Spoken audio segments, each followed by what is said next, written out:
Lifestyle পরিবারে তোমাদের অনেক অনেক স্বাগত। আবার একটা নতুন ব্লগে অনেক দিন পর আবার ব্লগ শুরু করেছি। ভাই এসেছিল, আমরা নিউ মার্কেট গিয়েছিলাম, ওটা আমার লাস্ট ব্লগ ছিল। তো তারপর অনেক রকম রেসিপি করছিলাম, তোমাদের সাথে ওগুলোই শেয়ার করছিলাম।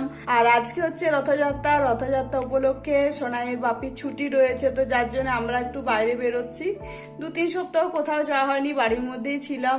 তো যেহেতু আজকে ছুটির দিন, তো ভাবলাম একটু ঘুরে আসি। আর রাস্তায় যদি জগন্নাথ ঠাকুরের রথের দর্শন হয় তোমাদের সাথে অবশ্যই শেয়ার করব। দেখতে থাকো আজকের ব্লগ, আশা করছি তোমাদের খুব ভালো লাগবে। তার আগে যেসব বন্ধুরা আমার চ্যানেলটাকে সাবস্ক্রাইব করে আমার পাশে আছো, সাথে আছো, তাদের তো অসংখ্য ধন্যবাদ। আর যারা এখনো করেনি, ফটাফট চ্যানেলটা সাবস্ক্রাইব করে সাথে থাকো আর ব্লগগুলো দেখতে থাকো। তো চলো দেখতে থাকো। তো এই দেখো আমরা বেরিয়ে পড়েছি রথযাত্রা দেখতে যাওয়ার উদ্দেশ্যে স্কুটি নিয়ে। আর আমরা প্রথমে চলে এসেছি কামারহাটি পৌরসভা। তো এখানে জগন্নাথ ঠাকুরের নাম সংকীর্তন হচ্ছে, পুজো হচ্ছে, তো ভোগ প্রসাদ বিতরণ হচ্ছে, যার জন্য দেখতেই পাচ্ছ প্রচুর ভিড়। তো আমরাও এখানে জগন্নাথ ঠাকুরকে একটু দর্শন করে নিলাম। আমরা এখান থেকে যাব বেলঘরিয়া রথতলা। তো ওখানে 3টে রথ সাজানো হয়েছে, যেরকমভাবে পুরীর রথযাত্রা হয় তো সেরকমভাবে এখানেও হবে। তো এখান থেকে একটু ভোগ প্রসাদ খেয়ে তারপর আমরা ওখানে যাব। তোমরা দেখতে থাকো আজকের ব্লগ, আশা করছি তোমাদের খুব ভালো লাগবে।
이거 나와.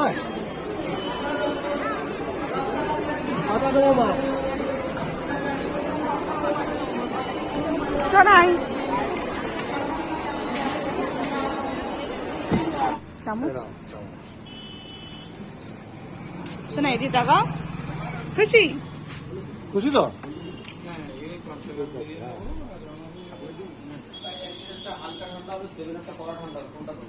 তো বন্ধুরা আমরা বাড়ি ফিরে চলে এসেছি আর আমরা গিয়েছিলাম কামারহাটি যে রথতলা আছে ওখানে রথযাত্রা দেখার জন্য। তো একটু দেরি হয়ে গিয়েছিল যার জন্য বাকি রথগুলো একটু এগিয়ে গিয়েছিল, একটা মাত্রই রথ আমরা সামনে থেকে দেখতে পেয়েছি, তোমাদের সাথে শেয়ার করব। আর এই দেখো সোনাই প্রথমবার এরকম ভাবে রথযাত্রা দেখলো। গিয়েছিলাম বেলঘরিয়ার কামারহাটি রথতলার ওখানে রথযাত্রা দেখার জন্য।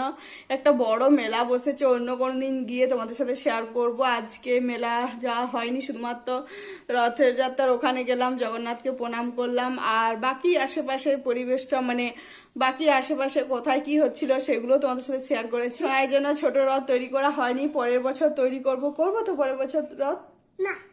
তো সোনাই রাস্তায় অনেক ছোট ছোট রথ দেখেছে, ওর একটু মনটা খারাপ যে ও তৈরি করে টানতে পারেনি, কিন্তু পরের বছর আমরা রথ তৈরি করে টানবো, সোনাই টানবে আর সব বাচ্চাদের সাথে।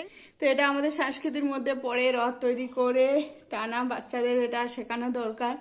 সব বাচ্চারাই ছোট থেকে জেনে আসছে। তো আমরা ছোট সময় জিনিসগুলো করিনি, কিন্তু অনেক বাচ্চাই করে থাকে। আমি পরের বছর সোনাইয়ের জন্য তৈরি করব। সোনাইয়ের বাপিও এইসব জিনিসগুলো তৈরি করতে খুব ভালো পারে। আমার এই ধৈর্য হয় না এইসব জিনিস তৈরি করার, অনেক টাইম লাগে। তো পরের বছর অবশ্যই সোনাইয়ের জন্য তৈরি করব। কেমন লাগলো আজকের ব্লগটা তোমরা কমেন্ট করে জানিও। আমরা তো প্রচুর এনজয় করেছি, ঘোরাঘুরি করেছি, খাওয়া দাওয়া করেছি। যদি ভালো লেগে থাকে চ্যানেলটা সাবস্ক্রাইব করে পাশে থেকো। আজকের মতো টাটা টাটা করে দাও, ভালো করে।